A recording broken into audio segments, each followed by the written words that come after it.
But since the bank bailout, the banks have concluded that they aren't going to lend farmers money.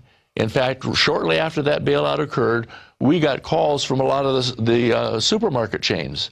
They couldn't get the loans to buy the groceries to put on their shelves to sell the people that are coming in to buy groceries. And you're going to go through all the dots, but then connect them and tell people where this is going, and that's what's so stunning at the end of this talk. But beginning in that conversation yesterday that was so dynamic, you bring up the fact of what's really behind the pushing of the food stamps. Break that down. Oh, food stamps. That's an interesting deal. I think that all of your viewers have had to have heard the advertisements encouraging people to get food stamps. It's everywhere. For crying out loud. And we've got a situation now Governor Romney, in one of his political talks, made the statement that he wants to cut back on food stamps, on the funding for food stamps. That's not the message. Bottom line, what we want to get to in this country is the point where we have built the economy, we have jobs, and we have people being able to work and earn enough money so they don't have to be on food stamps. But look at what's happened. We are getting advertisements. They're talking to a mature lady from the ones that I saw, and I get a little bit goofy over this kind of stuff because it just aggravates the daylights out of me, because what they're saying is, she's saying, well, can I get food stamps if I have a car? And, oh, yes, you might be able to get food stamps if you have a car. Well, can I get food stamps if I have a house? Oh, yes, you might be able to get food stamps. Can I still get food stamps if I have a job? Well, yes, you might be able to. They're encouraging people to get food stamps. Who's paying for that? And here's the interesting thing.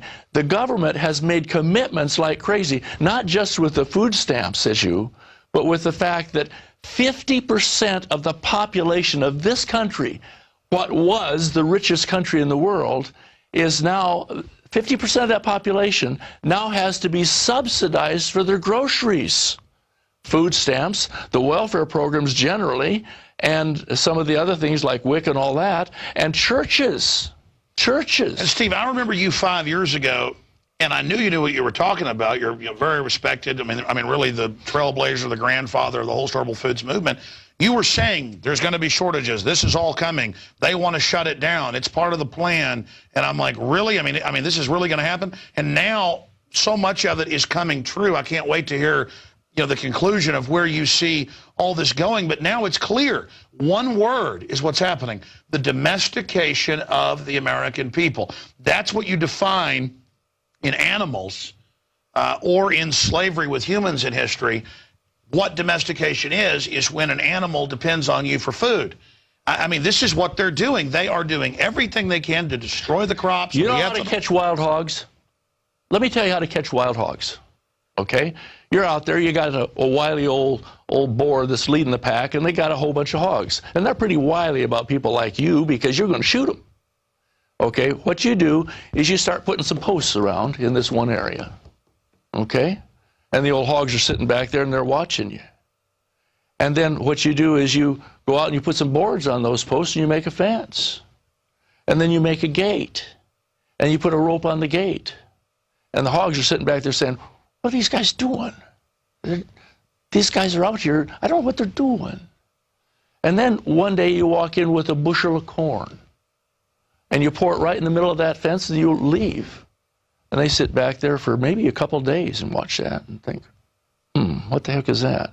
So one of them's more adventuresome, goes in there and nibbles on that corn and says, that's pretty good corn. And then you just leave it there. And pretty soon the rest come in and they join that one. And pretty soon the corn's gone. And they sit back and they watch. And then you take another bushel of corn in there. Only this time, they don't wait so long before they go in there. And pretty soon, they're watching for the corn to come. And then after a couple of weeks, you take the bushel of corn, and they can't wait for you to leave before they go in and eat the corn. And then once they all get in there and they're eating the corn, you pull the rope. That's how we, at our farm in East Texas, get rid of the hogs. And there's so many of them, we don't even try to sell them for meat. Once they run in there, Then you drive up, jump out of the pickup truck with 4 assault rifles, and you can shoot 20 or 30 of them. In fact, I've seen the previews for the new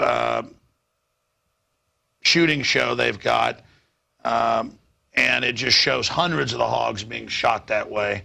Ted Nugent's new show. And this is how they domesticated animals. It's how people are domesticated. Serfs aren't allowed to produce enough food to live. Our country rebelled because the colonies weren't allowed to produce finished goods. We had to buy that from England. This is domestication. We are in the process of being deindustrialized, shut down. They paid $22 billion of taxpayer money to move Cadillac and Volt, GM, to China. I mean, the people running this country have made us debtors to China, all of it a fraud, all of it a plan. I want you to vet through more of the points, because you've got like 20 dots here, Steve. But we want patriots out there to win-win. Sure, when they get high-quality foods from eFoods Direct that I believe in, that I use, my sole food sponsor, I could have 20, but I don't. They get that real security, so they're not going to be domesticated. So they control that. But you didn't want to even plug this. You just want to get the information out. But let's skip ahead, though, to the end. Where is all this headed? What do you see in the master plan with the riots in the Middle East and all of this? And then we'll go back through the points. But, I mean, looking at the Global Food Crisis Special Report, here if food prices go up 30% like they have in the last year, 10% just in the last month. I have Reuters right here. Food prices jumped 10% in just July, World Bank. Yeah, but if you look at that same Reuters article, it says corn and wheat jumped 25% in 1 month's time. In fact, here's the document, Campbell. It's closer to 40% in a total year. There you go. Again, how did you predict this a year ago on record on my radio show? And again, here they'll just put us on welfare and get us dependent and then steal middle-class money from people that are trying to save and hurt those on fixed income Social Security. In the third world, 6 billion plus people in the third world, this is a death sentence. Oh, absolutely. And the thing is that what's happened now, we hear about the problems with the trade deficit with the United States. We know there's a trade deficit because China has all of our money. They got more of our money than we do. And China is hurting for food. So what are they doing with that money? They're going around the world farming the planet. And what they're doing also is, since the bailout, the farmers can't get the money, they're coming in here and talking to our farmers who want to stay alive and in business. And they say, okay, you can't get a bank loan. We'll pay for you growing that crop. We'll give you a profit on the crop, and we'll take it out to China because the United States doesn't have any export laws on food or regulations. I had Dinesh D'Souza, and I'm interrupting. I want you to continue. I had him on this week. You know, the guy that has the big hit movie, $26 million in a month, 2016 Obama's America. But in that, he says Obama's anti-colonialist, so he wants to shut down America and shows how they're shutting us down by design. No debate. But that's not what it is. The globalists are these mega banks that are reverse colonizing. They're using the third world to leverage us out, not helping the third world, to leverage us out and shut us down so they can buy it all up for pennies on the dollar. And now the globalists, teamed up with China, are engaging in colonial activities against the United States. It is diabolical. I'm sorry, go back to your point. Well, let's go back to the pigs. Let's go back to the pigs. And let's go back to food stamps. Now, Romney said he wants to reduce by 33% or something, I can't remember, no, 33 billion, the expense on food stamps. That's not the problem. All that does is get him unelected, because everybody that's being fed, you feed them, you lead them. What's going to happen? What really the solution would be from anybody is to very simply give the people a means by which they can earn enough money and get jobs and build the economy so they don't have to be on food stamps. Instead of telling people, oh, you can get some food stamps, more feed the pigs, get some more food stamps, feed the pigs. Even if people don't need the food stamps, get the food stamps anyway.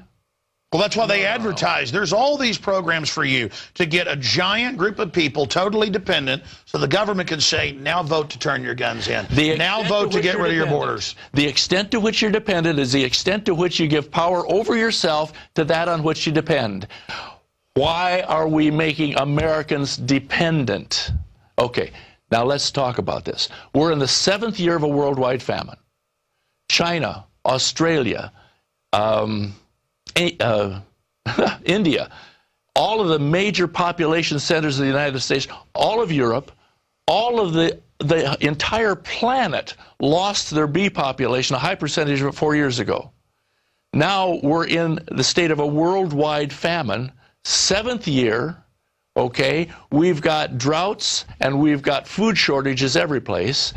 Every country that has more of our money than we have is buying our food.